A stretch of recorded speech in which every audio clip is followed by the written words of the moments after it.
What is going on, everybody? My name is Ciara Lawler. Welcome to another week of Movie Mondays. This is the Heroes for Hire podcast. We are back again talking all the week's movie news, entertainment news, and just generally having a bit of a chit-chat about everything to do with film. As always, I am joined by my partner in crime, Mr. Sean Meehan. Sean, how is it going? Knock, knock. Oh, who's there? I'll tell you next week. Oh, for fuck's sake. What did we say about bits? Did we not You say... said bring them back. No, fuck, bring I did. back the bits. But I meant funny bits. Shit.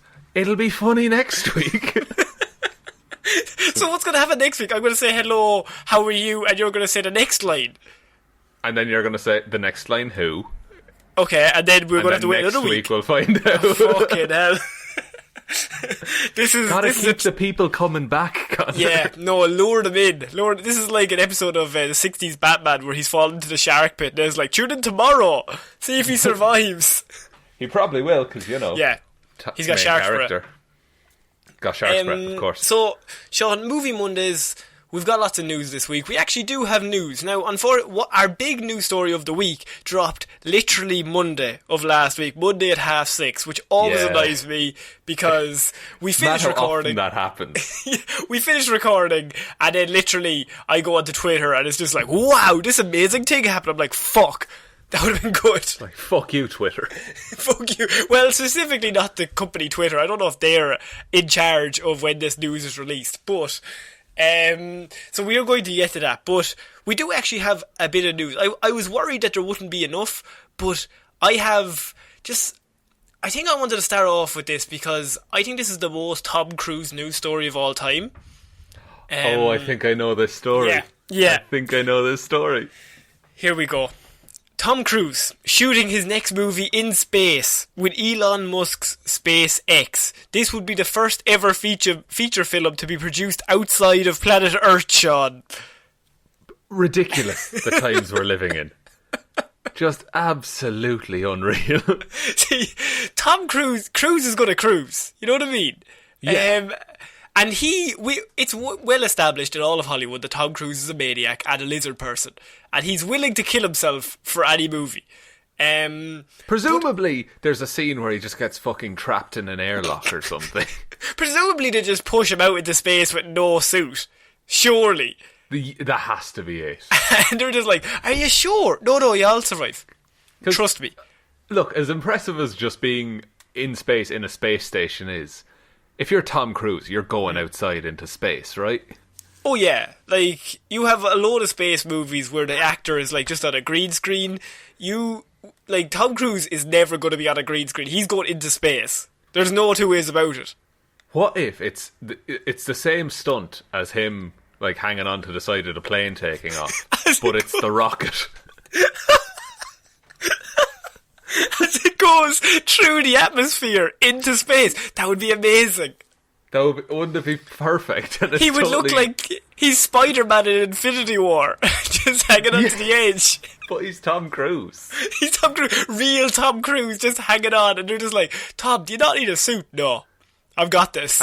And then at the end they complete the mission and everything's grand and everyone else is buckling into their seats and he just starts walking back outside. They're just like, there's a seat here. No, I'll go back the way I came. I like to take the crispy way in.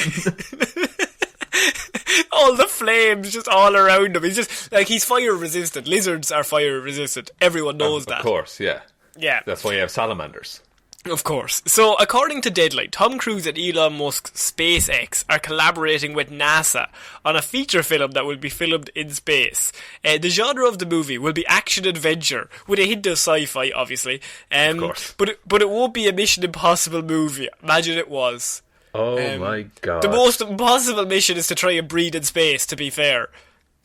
That is famously, it's the one thing humanity can't do.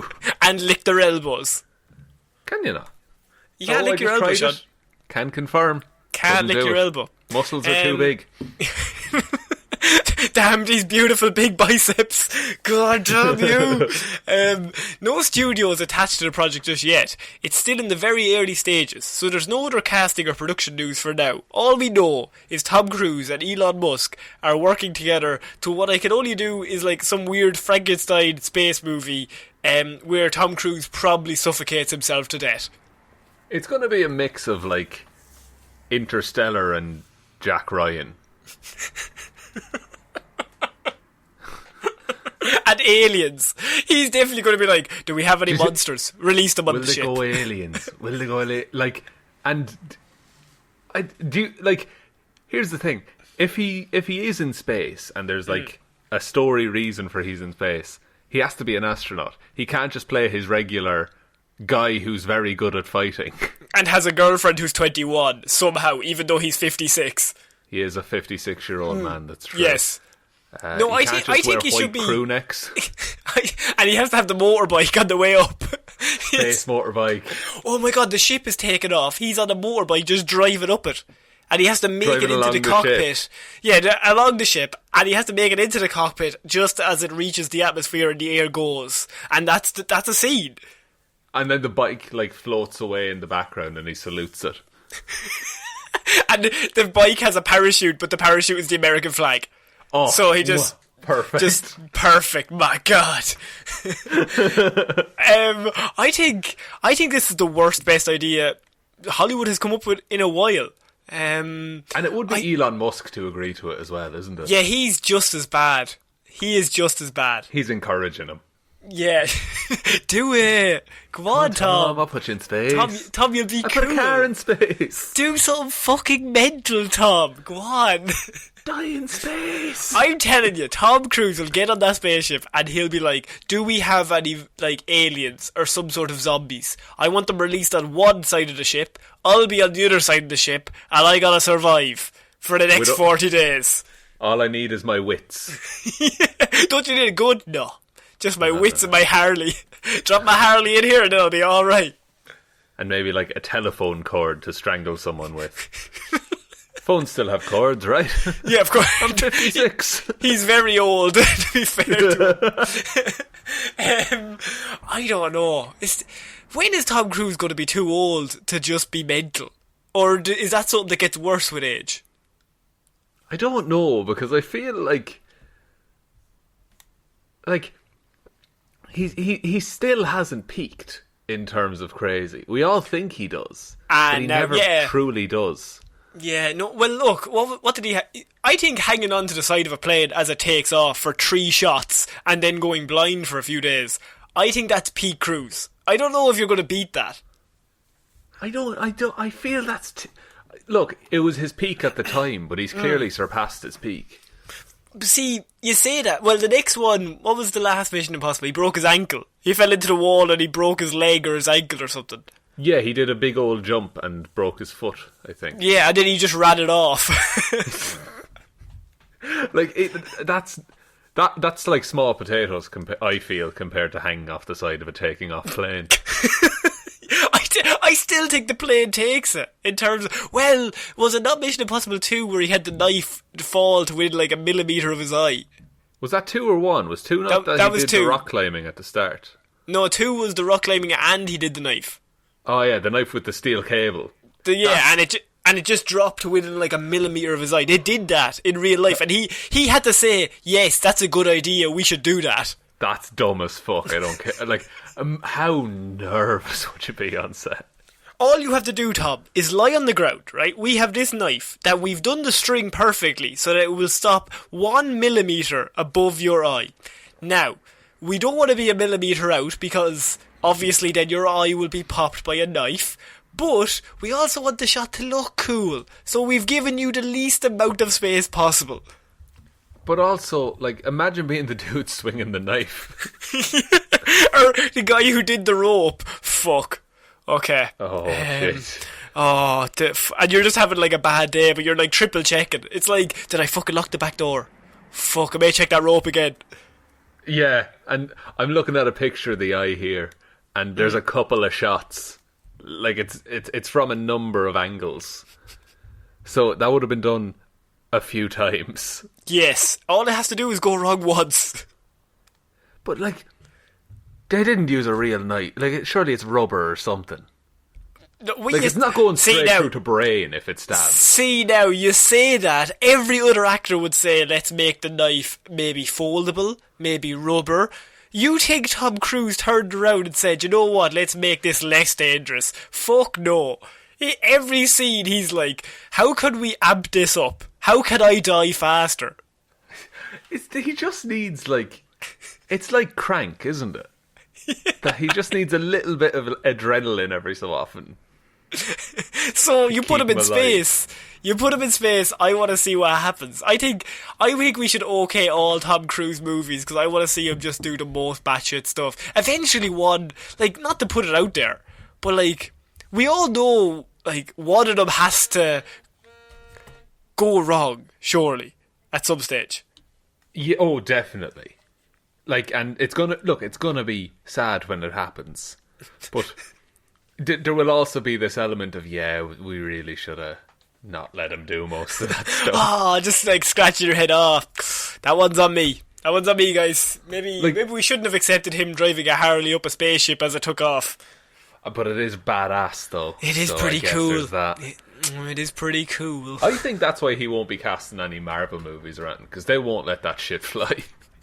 In his contract it says you can't die. Fuck. Shit. I'm going to DC. We reserve the right not to pay you if you die in a horrible car crash on set. That is completely preventable. Yeah, that's your idea. Yeah. So yeah, Tom Cruise is going to space, ladies and gentlemen, for real, and they're going to film the whole movie up there. Which, also that means I read something that he has to learn how to like pee in space and go to the bathroom in space. Is that difficult? I can only assume you need practice, Sean. I can only assume. Well, look, we need practice at lots of things, don't we? We all get there eventually. Wow, that's real deep. Thanks, bud. Moving on to a man who shares your level of depth. I was going to say deepness. Depth. Because, Sean, I know your favourite actor in the world is one Nicolas Cage. I do also love Nicolas Cage. And what is your favourite Nicolas Cage movie? The Wicker Man. Oh, for God's sake.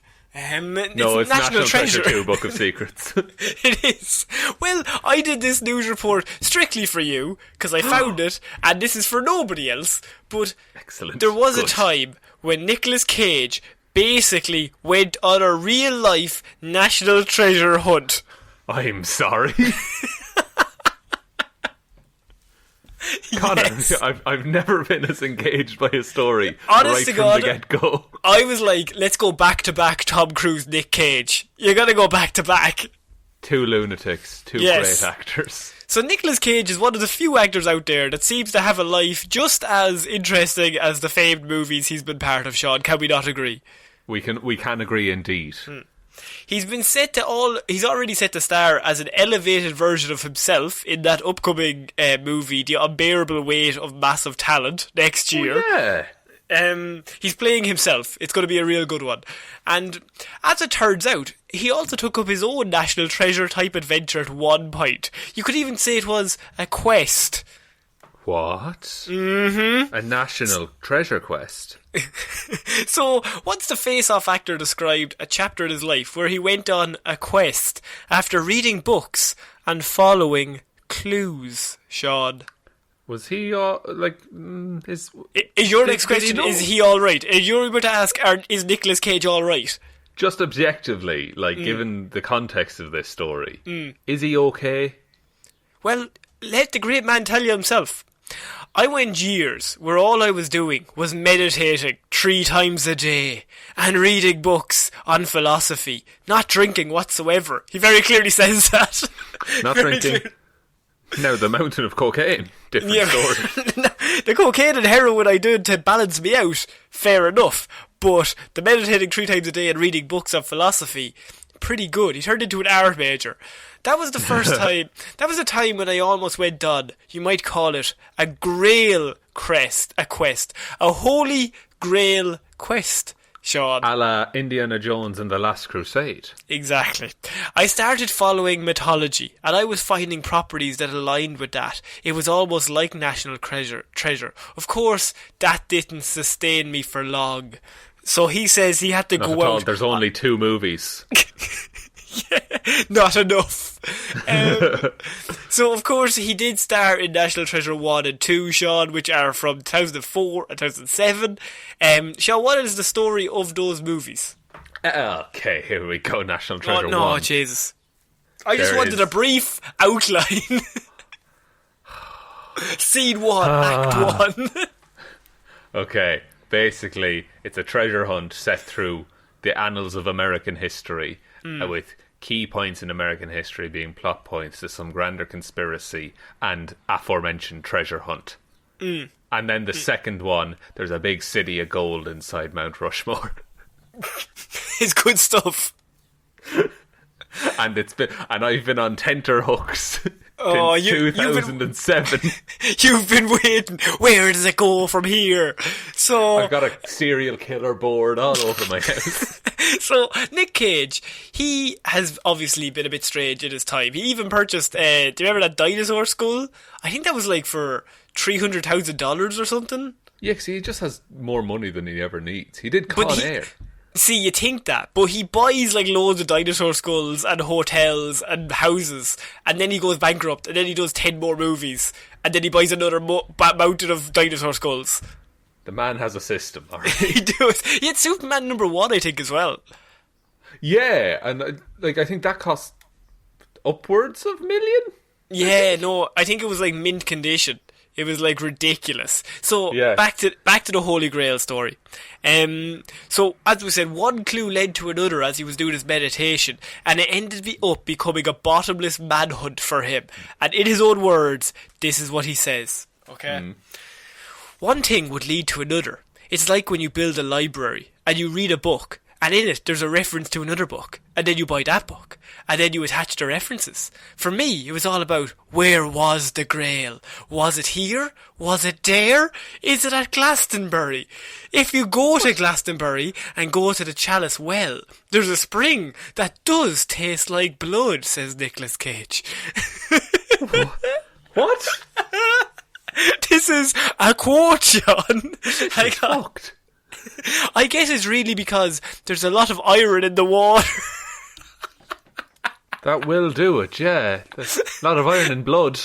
But legend had it that in that place was a Grail chalice, or two cruets, rather, one of blood and one of sweat. But that led to there being talk that people had come to Rhode Island, and that they were looking for something as well. As Cage told Vanity Fair, his quest ended up leading him to Rhode Island, where he eventually ended up buying property. What? Is he trying to justify to the bank why he bought property? I think that's a worse justification if you say I went on a Holy Grail hunt. Well, actually, yeah, fair. They're not giving you a loan at that point, are they? No, you're probably not a reasonable adult if you're like, well, I spent all my money looking for the Holy Grail, sir. Just to let you know. He was looking Can for I have the a mortgage? actual Holy Grail. Well, that's what he says. So that led him to festival site Glastonbury. And he was rocking out. Did he just go to Glastonbury? I think he went to Florence and the Machine and was just like, is this the Holy Grail of music? Is this... What's going on here?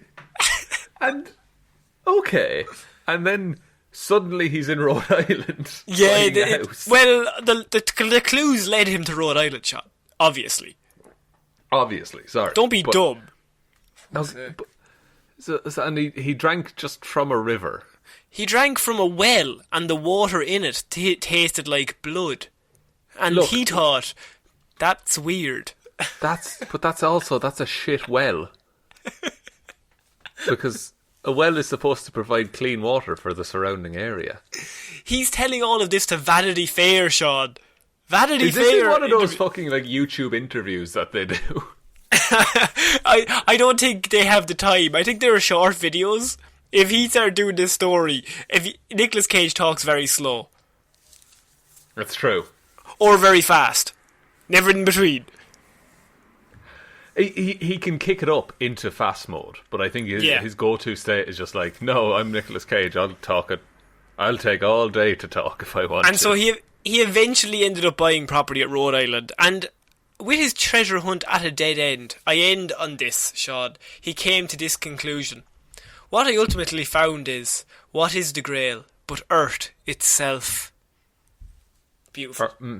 That sounds like a man who couldn't find what he was looking for and has now just said, no, I found it. I didn't want it anyway. Maybe it was the friends he made along the way. Yeah, no, we never even questioned it, but that might be the reason behind all of this. And maybe, in a way, what if this is the next plot of National Treasure? What, that real man Nicolas Cage has gone for looking for the Holy Grail and drank some water that tasted like blood? I mean... it's as similar. Logical as the rest of them. But no, seriously though, like what if they're looking for the Holy Grail? And what? Here we go. I've got him excited. Fuck's sake! This What is about National Treasure 3. What if National Treasure is about to become the new Indiana Jones? That is never going to happen, and you need to stop. But what if? Because the first two are terrible. I'm sorry. Because let me get a Rotten Tomato score for you, sir. You go ahead. You go ahead and get a Rotten Tomato. Tell you what, compare the first two National Treasures to the first two Indiana Jones Rotten Tomato scores. Obviously, Rotten Tomatoes is not to live and die by, but let's just give us a general ballpark of where the two of them are at. Okay. Okay, so I need to get up Indiana Jones. Okay, so first Indiana Jones, Raiders of the Lost Ark, has a critics rating of 95% and an audience score of 96%. Even if we just go National Treasure 1, Sean. Go on, no, continue, please. National Treasure 1. Look, it's gotten fewer reviews. Yeah, no, actually, I didn't ask it's gotten that. more reviews, I'm sorry. Oh, that's actually... So more of a well-rounded review, if it's got more reviews. You would more of an average, yeah. So it's got a 46% critics score. So if you double it, it's about similar. So if you double it, it's still less. It's still less. And an audience score of 76%. Okay. Critical consensus, its National Treasure is no treasure, but it's a fun ride for those who can forgive its highly improbable plot. Right. National Treasure 2, I don't even want to compare it. No, let's just look, while we're here, Sean, you might as well. Right, well, National Treasure 2 has a critic score of 36%. Oh, that's and less. An audience score of 67. Oh, alright. But Temple of Doom has less than the first Indiana Jones. Go on. It's got a critic score of 85 and an audience of 81. So even if you double the second National Treasure, you're still 12 off? How many off are you? 12-ish off. 12-ish off. But, like, it's different times, man. Yeah, different times. People are clamouring for a National Treasure 3. Aren't we just? Aren't we you just? For finally acknowledging me. And Nicolas Cage needs the work, to be fair. Because he's about to declare bankruptcy again. Yeah, for looking for the Holy Grail. So I just wanted to bring you that news story, and really I just take any chance I can to shit on National Treasure. I will watch that film 1,000 times when it comes out. Just don't, please. Try and stop me. Okay, we're moving on to our next piece of news, and this is Suicide Squad director. Now, this is not James Gunn. This is the first Suicide Squad. There was another Suicide Squad? What? There was one. What are you talking about? Suicide Squad. Only someone would review that.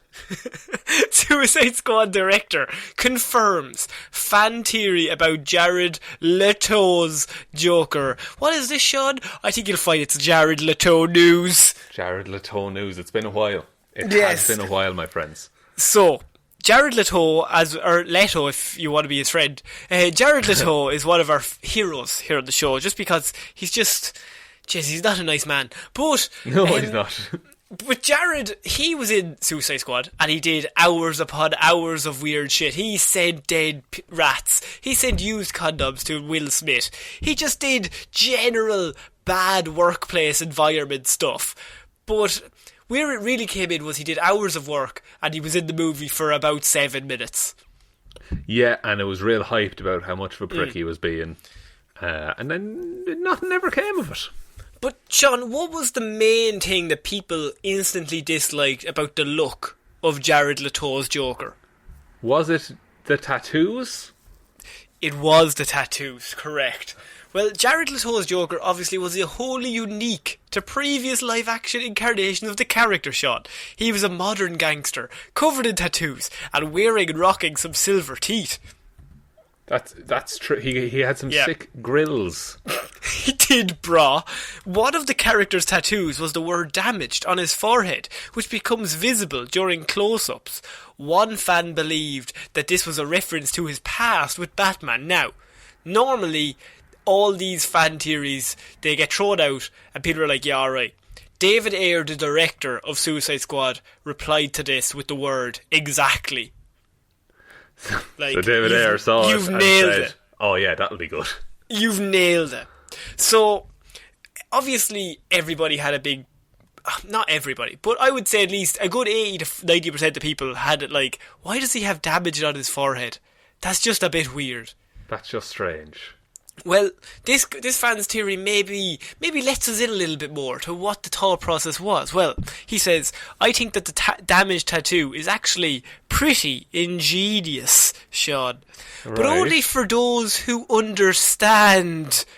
Right? You need it's like Rick and Morty. You need a certain IQ to fully appreciate it. If you didn't get it or you didn't like it, you're not smart enough to figure it out. So here we go. Go fuck yourself. Go fuck yourself. Joker got the tattoo because Batman damaged his smile in a failed attempt at revenge for killing Robin because he broke all his teeth, Sean. So, all with the intent to antagonise and infuriate Batman simply by seeing his face. So, the Joker got the damaged tattoo to infuriate Batman because he killed Robin. That's apparently David Ayer's logic to why it was there. That makes no fucking sense. If he really wanted to antagonise him, he'd write, I killed Robin on his forehead. Just massive. The whole way that goes down his cheek, comes back up around the other side, big circle. He'd, like, instead of a smiley face on his stomach, he'd get, like, Jason Todd's face. Or just a crowbar. Even a crowbar would make more sense. Like, but not damaged. So, by my logic, I was trying to figure this out all day. I was reading this, and then I read over, because I was trying to figure out what he was saying. So, by my thought process, he means that Joker killed Robin, which, very sad, big boo-hoo, right? We were all emotionally traumatised by it. But Joker kills Robin, Batman gets mad, as he's one to do. He goes and breaks all of Joker's teeth. So, to get back at Batman, Joker gets damage written on his forehead to say, yeah, you damaged my teeth, but I damaged you forever? Kind of thing? But, like... but that can't be... Like, that wouldn't be the first time that Batman has, like, punched the Joker in the face, surely. Like, it's not the best way to antagonise him, I think. No, absolutely not. I would say, I call me old-fashioned, but I think killing his adopted son in a warehouse, and before you do that, beating him to death with a crowbar, and then blowing the factory up, I think that might piss him off. I think, leave it at that. You've done the pissing off. I think you've already set up a pretty good level of piss off there. Yeah, I think now that the child is dead, I think that's really what'll set Batman off the next time he sees you. he keeps forgetting. It's like, I forgot Jason even exists. Wait, damaged? Damaged by what? Oh no! Wait, my crowbar was damaged. What did he damage your crowbar on? Oh no, his face! And his bones! Oh no! His little boy bones! I hate you, Joker. You've done it again, Joker. You are devilish. What's more is that this shows, apparently, how much Suicide Squad was originally also going to connect with the other DCEU movies, like Justice League, because Joker's face tattoo was connected to stuff that had already happened in Batman vs Superman, because we seen that Robin outfit in the glass case. Now, obviously, none of this was explained in the movie, because you had to be smart enough to figure it out, but also, call me once again old-fashioned. I would have just maybe had a line or two to kind of let people know what the fuck was going on. Yeah, and I'm on the Twitter thread right now, because I thought I'd get some like fan reaction to this. Someone very rightly points out, Blue Soldier 001 on Twitter. Big shout out to Blue Soldier. You're the real soldier, the one we all love, fighting the good fight. He says, kind of a plot hole, Joker has the tattoo before he met Harley, and Harley helped him kill Robin. Exactly. See, Sean, you didn't get it, right? Because he might have had it then, but it actually said Damaged. And Damaged, you say? Damaged, and that's a language. It's an ancient language for live, Bart, live. Jesus Christ! Oh boy, this is tough. Look, let's just admit there might be some things that you can't go retroactively back to change because it's already done. Yeah, and I also don't think that was the intention, because how long ago did Suicide Squad come out? 2016. Well, it's 4 years later, and now we find out why he's got damaged on his head. I actually would probably...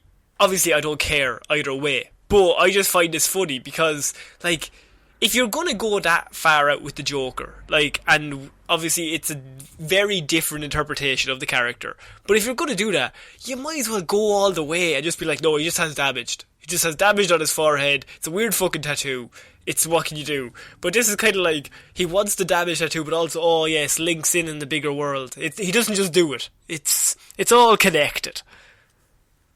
Yeah, and, like, if you're going to give him a face tattoo, why not just give him a big old smile? Yeah, exactly. You could even, give him a fake smile at either side of his cheek. Just on either side of his mouth, so like it always constantly looks like a big massive mouth and a smile. Yeah, and look, I think the tattoos are going to be debated until, comic books and movies themselves are forgotten. But I think there's a better way of doing them. I have no problem with the Joker having tattoos. I just think these ones are shit. Yeah, I just had to bring that up because David Ayer, like, I don't know why you would respond to that. Just leave it. It's fine. Yeah, and let the fans have their theories. Yes. Okay, we're going to move on to our next piece of news, Sean, and this is about Bad Boys 4. Bad Boys for Life? No, Bad Boys for Life was 3. Oh, of course. Sorry. Yeah. Sorry, I always forget. Bad Boys 4 Life was number 3, and this will be Bad Boys 3 Ever. No, it won't be. I think it's just called Bad Boys 4. So obviously Bad Boys for Life came out at the start of this year. I went and seen it. It was better than it deserved to be. But that's the this best also you can hope for. It's also the highest grossing movie of the year, I think, or definitely top 5, because obviously there's been no movies. So, oh yeah. so I think that happened by March. You're kind of already top 10. That makes sense. Yeah, well done, Bad Boys for Life. Yeah, so Bad Boys for Life has officially had a green light sequel. So Bad Boys 4 will be happening. It is on its way. Big Willie's coming back. Martin Lawrence is coming back to play the characters again. I feel like number 3 was a lovely send-off and just a nice movie, but it also ends at a cliffhanger, and you knew they were going to do number 4. The minute it made any money, Sean, was it always a guarantee they were going to bring it back? Yes, because that's the way movies work. But it's not falling into the trap of being a reboot, though. No. Because they've all been sequels of each other, except for the first one, which was largely the first. And so I would say almost exclusively the first would be the first. well, look, that's your opinion. Yeah. I don't have to agree with that. I don't want to go against you now, Sean. You know that about me. But if it comes out number one, I would say that's the first. Well, look, this is why we're friends. It's our differences that bring us closer together. We still bond over it. What can you do? It breeds good discussion. Yeah. But I have no problem with it getting a sequel. I didn't see the third one. I don't know what was going on that day, but I just didn't go. I did see it, and my review would have been, as I said, it was better than it had any right to be. It took out, and in some things it did quite well. Like it went the route of saying like Will Smith, Martin Lawrence even turns around to him and he's like, "You're dyeing your hair. Like that's not. I know you're great. Like you're an old man." Will Smith is still trying to be 25-year-old Will Smith in the movie. And Martin Lawrence is like, dude, just settle down. You're like 50. Just leave it. You're too old for this shit. You're too old for this shit. Martin Lawrence is trying to bring somebody else in on the too old for this shit mantra. So they're both too old for this shit.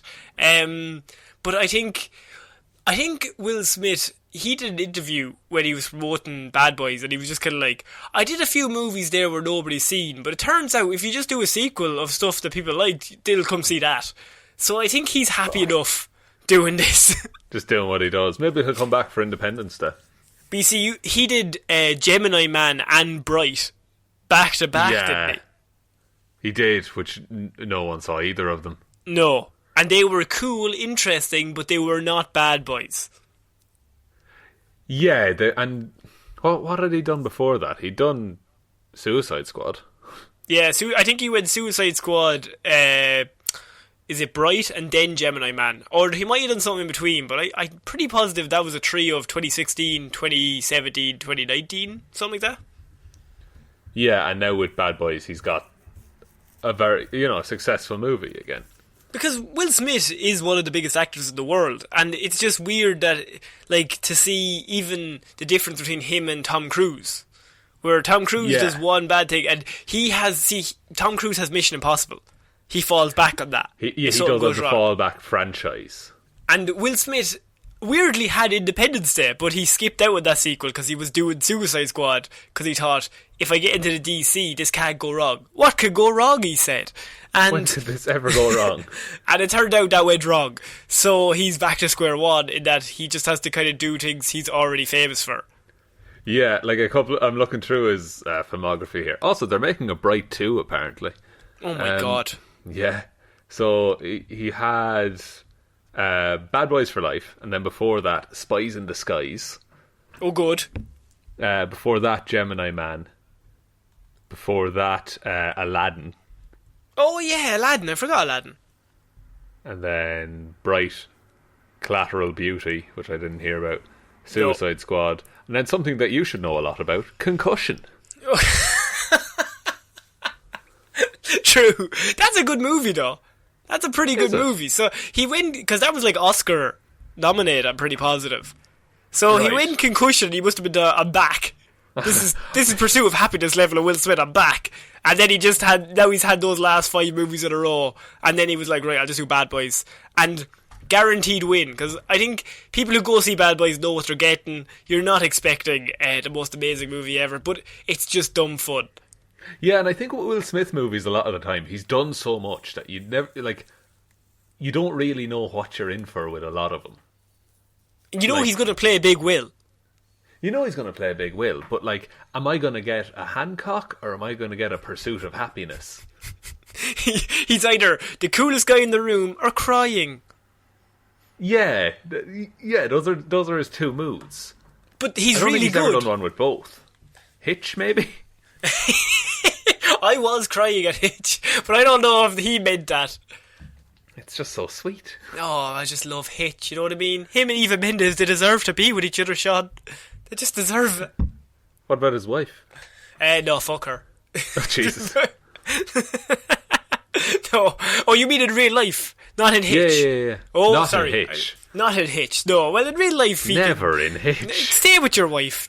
Like, she's a lovely lady, Will. I don't take a relationship advice from me, I suppose.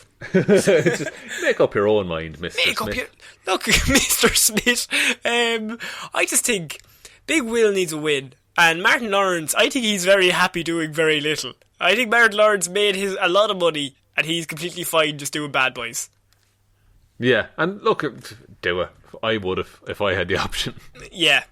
So Bad Boys 4 is on the way. I think I'm worried that they can't replicate.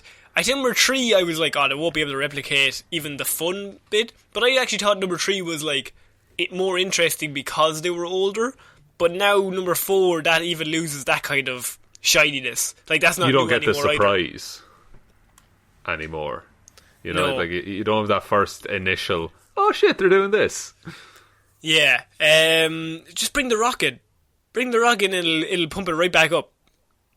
They'll bring the rock in. That's a good idea. Bring just every franchise. Once you get to 4, bring the rock in.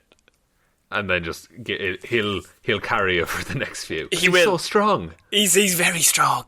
Okay, we're going to move on to another man who's very strong, Sean. Well, maybe he used to be. I don't know if he's probably still ripped the two of the shreds. Sylvester Stallone. He may have accidentally just confirmed that there will be a Demolition Man 2.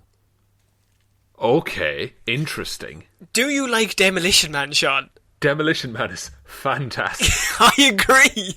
I think Demolition Man is like an underrated classic. Yeah, it slips under the radar, but it's of that era of movie where it's just like, you know, they had fun making this. And it's just batshit insane. It's got Sylvester Stallone. It's got Sandy Bullock. It's got Wesley Snipes. Was this before or after the tax? I'm assuming before. Before, I think. Before. And Wesley's bringing his A game in this. Wesley Snipes is full Wesley Snipes. Yeah, it's pretty good. But Demolition Man 2 could still be happening because someone said, can we get another Demo Man? And he said, I think there is coming. We're working on it right now with Warner Brothers and it's looking fantastic. So that should come out and that's going to happen, he said. Which I feel like is not a slip of the tongue because he confirmed it at least 4 times in that sentence. He said many times, yeah, this is happening. Yeah, now nobody else has said this, but he has said it, and I'm assuming he's pretty high up on the chain. I'm assuming he's definitely going to be in it if there is one. Yeah. So what do you think about this? Do you think the world needs another Demolition Man, or maybe that kind of movie has kind of passes by? See, I think if they... It's interesting you say that kind of movie, because there is a that kind of movie, isn't there? Yeah. It's of that era, but I think if you can update that, or do you try keep it as like what Anchorman 2 did for Anchorman, where it's essentially more of the same but bigger. But it's not as good though. It's never as good. That's the thing. And now, But we should say straight out that Demolition Man 1, the plot of it is that Sylvester Stallone is a police officer, and he's like a really well-decorated LAPD police officer, and they freeze him in suspended animation and then bring him back in the future in a non-violent society because one of his old enemies, Wesley Snipes, was also frozen for some unknown reason, and he's brought back, and so... he gets brought back and like he's just wrecking havoc and they're like, we're not prepared for this 1990s villain. We need somebody that can be on his level. They're like, we've got the greatest detective of all time frozen in the police department. So they unfreeze Sly and then you have Sly out of time fighting Wesley Snipes out of time. And he was a great cop in his era, but in this new era he's not so good of a cop. Maybe bet he doesn't know the rules. Understand? He doesn't know the rules, Sean. He's out of sorts. He's out of sorts. He swears when you're not supposed to swear. Yeah, there's a load of scenes where Sandy Bullock says like, this is how it is, and he like gives that odd sly look to the side. He's just like, what? That's a bit weird. He's basically looking straight at the camera like, this is fucking weird. He's doing a Jim look from The Office, yeah. Straight to everybody like, what? Because it's like a non-violent future. Yeah, where there's like no crime. Instead of toilet paper, they use 3 shells. Yeah, and instead of... they don't have sex, isn't it? They use like a machine. weird virtual reality, like Oculus Rift type thing. Because I think there's a scene. Oh no, there's a scene with Sandy now, and she's like, "Do you want to have sex?" And he's like, "Yeah, okay." And she puts a machine on her head, and he like gives the look to the camera, like, "What? Like, what the fuck? Well, I am not into this. I just wanted to put it down straight away. I'm not feeling it." I'm not on board. Or am I? Maybe actually I'm coming around now. But it's like it's 1990s virtual reality, so it's this weird like polygonal mess that you go into. And I don't know what year it's like. It's probably like 2019 or something. When is Demolition? You've gone mad with these goobs. You've gone mad. I used to get one a week. Now we haven't seen each other in months. I don't like this. The rules have been broken. Cryogenically frozen in 1996. They are reanimated in 2032. 2032, okay. So there's flying cars, obviously. Everybody uses every machine for everything. And he's just so out of time, Sean. He's like it's Die Hard 4.0, but even worse. Yes. Exactly. He's just on vacation. Yeah. Do you want to see a Demolition Man 2? Do you think they should bring Wesley Snipes back? Is Wesley Snipes coming back? Or do you get like Mahershala Ali, who seems to be Wesley Snipes' replacement? You just keep replacing him in all movies. I think... Is Wesley Snipes alright now? I think he's alright. I think he is. Or does it transpire that there was another criminal mastermind from 1996 frozen? Oh, we forgot. And then he gets unfrozen in 62. Oh, fuck. And now Sly, he's been on the job a while. He knows the new world. Yeah. But can he remember what it's like to be a man from 1996? Because they can't do the freezing thing. Because, like, no offence to Sly, but he looks older now than he did in 96. So I don't think that's unfair to say. I don't think that's. I think the man has aged normally, like a human, and like I think like a human man. And if this movie came out in 1993, that means it's 27 years old. Yeah. So, which means he's 27 years older than when he was when he filmed this movie, which is fine. But you can't. How did that movie end? Does he go off with Sandy in the end? Yeah, they get together, like, because of course they do. Of course they do. It's a 90s action movie. So then I'm sure then you could be correct that Wesley Snipes or some other villain comes back and he's got to remember what it was like to be the cool guy. Yeah, and maybe he's like the police chief now. Maybe there's somebody else that could be frozen. Maybe another policeman.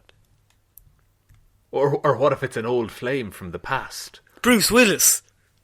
What if it's Bruce Willis? what if this is the Expendables? What if Bruce Willis comes back and he's like, "Oh man, the internet ruined Die Hard 4.0, but now I'm back. I'm better than ever. Give me some floaty cars." I think Die Hard 4.0 is better than Die Hard 5. Am I wrong there? No, that's not wrong. I think Die Hard 4 is bad. Die Hard 5 is awful. Okay, fair enough. Happy to help. Which is the one with his son? Is that 5? His son, yeah, it's 5. He goes to Russia. Yeah, that's real bad. Real bad. I just wanted to bring it up because Demolition Man 2 might be happening, and I love Demolition Man. It's better than it has any right to be. Yeah, it's dumb as fuck, and I love it. It's just so dumb. And if you haven't seen it, watch it, but don't expect anything. Just watch it as like, this is probably a bad movie, and you could be correct because it probably is. But it's just I don't know, bit of crack. It's a bit of crack of a movie, and you can just turn it on. Yeah. Okay. We didn't give away anything. Although we did, actually, we told you how it ended. Don't worry about it. It came out in 93. There's no spoiler warnings. Yeah, it's long past. Okay. So we're finishing this week, Sean, with our big news story. And that is that Mr. Taika Waititi, of course, has been signed on to direct a Star Wars movie. About time we had some good news. He's going to be getting his own Star Wars movie, Sean. Is this the perfect man for the job? if you let him be Taika Waititi, then it's all good. If you what try is Taika Waititi famous from? Just to let everyone in. Thor Ragnarok, Jojo Rabbit, Hunt for the Wilder People, What We Do in the Shadows. Like, he's a very talented man. He's got no bad movies. No, I don't think so. He also played a droid in The Mandalorian. Also, now we can say a Oscar-winning director, or Oscar winner Taika Waititi, not Oscar-winning director, just Oscar winner Taika Waititi. Leave it at that. Yes. At least let him write the script. Okay? Yes. Because he won an Oscar for script writing. He's pretty okay at that.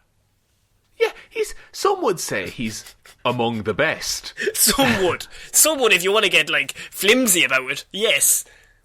Like, and the thing is, people are going to be afraid. Certain people are going to be afraid that he's going to ruin Star Wars.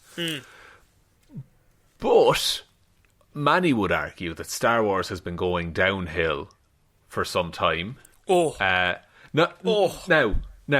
I find good and bad parts of every movie. Okay, yes, I think that's the best way to watch something, is to not just go with your visceral reaction.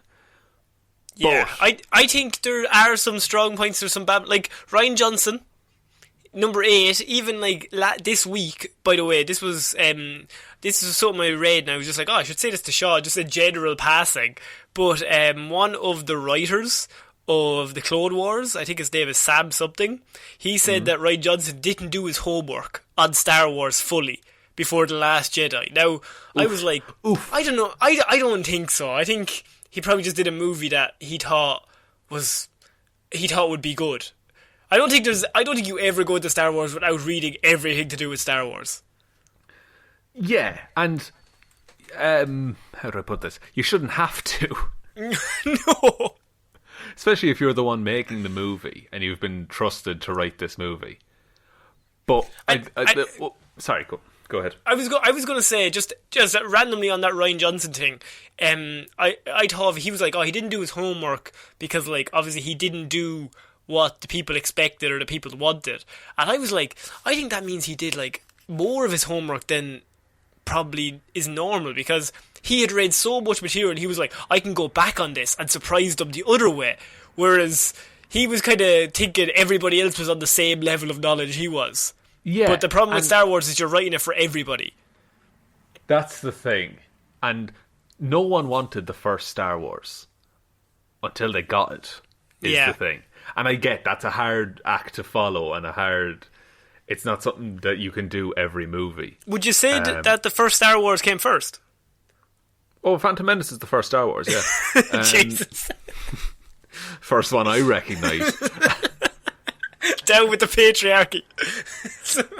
But like, my problem with Star Wars, I do think they should have gotten, one director or one lead storyteller for the most recent 3 films. But my biggest problem, and I've been thinking about this the last few weeks, is that it's the way that they make them. It's not necessarily the movies. It's like shackling directors to what a board of middle upper class people think makes a good Star Wars movie, rather than trusting a good filmmaker. Yeah, we've always, like, if you have somebody who's got lots of talent, like, let them use their talents. Lord and Miller made Spider-Verse. Yes, but they also got fired from Solo. Yeah, like, and I get they had their own things going on. Their way of making the movie maybe wasn't even what they thought it was going to be like. They were doing a lot of improv and everything, but because also you have to factor in these people are human, and you're the director of Star Wars. No matter how big you are, no matter what movie you did before, you walk onto that set the first day and everyone's like, "What do we do?" And you're just like, "Oh, I'm the director of Star Wars. I'm in charge of a Star Wars movie." Yeah, all right. But like, Rian Johnson made Knives Out. Yeah, and I love Knives Out. It's amazing. So, like, you can't just, like, tar him with the he ruined Star Wars brush because he's a bad filmmaker.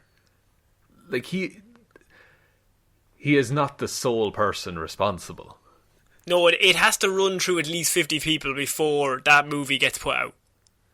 Yeah, and you don't know what fucking emails he's getting of a Monday morning being like, the survey groups say. We can't do this. I think the biggest example is, this has got into just a general Star Wars. We will get back to Taika Waititi in a second, but I think this is context for where he's coming in at. Because the last movie was 9, and it could say that it was probably not as divisive as The Last Jedi, but definitely blander of a response. In a weird way. It was much less than The Last Jedi, I think. Yeah, and the best way you can sum it up is Palpatine's back. Why? He just is. He just is. Because we need a bad guy, apparently. Because we don't have a bad guy. And they have Trevorrow's script, and we've read that, and there's some parts that are really good, and probably a lot more interesting if they did that as a movie. But ultimately they decided that we're going to go the most generic route. And that's fine for some ways, but there's some scenes that probably needed a bit more of a punch. Needed a bit, maybe just. It's harder to go out on a limb when The Last Jedi was your last one and you got shat on by half the audience for going out on a limb. Yes, but and they have been knocking it out of the park with other stuff like the Mandalorian, which, if you look at it, is largely, from what I've seen, Jon Favreau seems to be like the leading voice in that, and seems to know where he wants it to go. Because he's a talented man, and they're probably going to give that more leeway because that's on Disney Plus, rather than that's a multi-million movie. We have one Star Wars movie a year, every 2 years. This has to be good. Yeah, like they hang more stuff off of it. It has a bigger paragraph in their end of year wrap up. But so coming into that. Yeah. If you have all that, you have the series, you have the movies that I feel like not even ended on a whimper. They just kind of ended. It wasn't a good or a bad thing. It happened, and you seen it. And some people said, "Oh, I really like number 9," and that's fine. And some people said they didn't like it, but I didn't find someone like, "Oh, that was the worst movie ever," because I don't think people cared enough to form one way or the other. Yeah, like I didn't regret spending the cinema ticket on it. Now, this was largely because I saw it on a day that I had a couple of hours to kill. But also, and it was cold, and inside was warm. You're really selling this movie. Do you work for Lucasfilm? What's the story? I do at the minute, but they could fire me at any point. Second. But like, that's what Taika Waititi's coming into. Do you think they will give him the reins to do what he wants? I think they should. I think because Taika Waititi at this point brings a certain fan base just by being Taika Waititi, and this fan base knows what he's capable of, knows what he tends to do, and so if that's like blatantly missing, and I don't think any of the blame is going to go on Taika Waititi. I don't think people are going to go after him like they did Rian Johnson. Taika Waititi has been in, as you said, The Mandalorian, and he directed the season finale for The Mandalorian. Yeah. So he's in that world. He's in that world, and he's in a very loved part of that world. Yeah. So I think any changes you make will just reflect badly on Lucasfilm and not on Taika Waititi, if that makes sense. But what is this guy who did what we did in the Shadows, whatever? What does he know about space, Sean? He hasn't done one movie that's set in space. Connor, yes. Might I refer you to the second best Thor movie, Thor Ragnarok? Behind the Dark World. Behind the Dark World, of course. Of course. Dark World's not that bad. But also, Ragnarok's fantastic. Ragnarok is amazing. But Rian Johnson wrote The Last Jedi as very jokey, and people didn't like that. Taika Waititi is even more jokey than Rian Johnson. He's like Rian Johnson, like, multiplied by 5. Well, see, I think The Last Jedi is weird, because it's weird. That yes. It came after The Force Awakens, which was like a classic Star Wars formula. Yeah, so and everyone then just started acting out of character. Yeah, like as a start of a trilogy, it set the tone for what people would expect of the next few movies. And so not having a classic Star Wars formula, I think it was the shock that people disliked the most. If that makes sense. Do you ultimately think, like, Taika Waititi is one of the most... I would say he's one of the most loved directors in Hollywood at the minute. Like, he's the one that has the most... the word I'm going to use is oomph. Is that the right term? I mean, he's got a lot of momentum. An internet term, he's got clout. He's got serious clout. He's got momentum on his side. He hasn't done something wrong yet, so nobody has turned on him, and he's nailing it one by one. So if ever there was a time to give it to him, now's the time. And I think he's one of the most talented people, but you have to let him show that.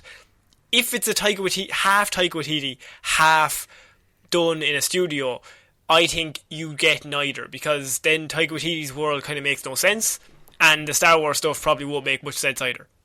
Yeah, I also think that Taika Waititi wouldn't sign on if there was any hope of him not, being able to do the things he wants to do. And just playing Immigrant Song as Rey fights Palpatine. Oh my god, that would have been amazing.